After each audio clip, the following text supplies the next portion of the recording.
Doctor ইউনূসকে 5 বছর ক্ষমতায় রাখতে ঢাকা বিশ্ববিদ্যালয়ের রাজু ভাস্কর্যের সামনে অনশনে বসেছেন একদল যুবক। তারা বলছেন প্রয়োজনে তারা আমরণ অনশন শুরু করবেন।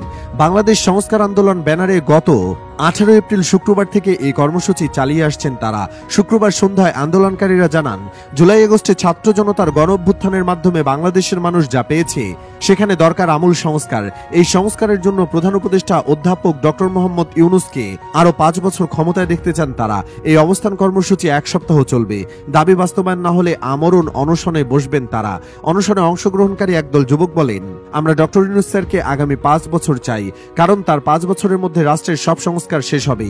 উনি ছাড়া সংস্কার সম্ভব না। আমাদের যে রাজনৈতিক দলগুলো রয়েছে তারা জনগণের আস্থা অর্জন করতে পারেনি। তাছাড়া জুলাই গণ অভ্যুত্থানে অনেক তাজা প্রাণ হারিয়েছি। এসবের বিচার ডক্টর ইউনূস ছাড়া সম্ভব না। আন্দোলনকারীরা মোট 5টি দাবি তুলে ধরেন।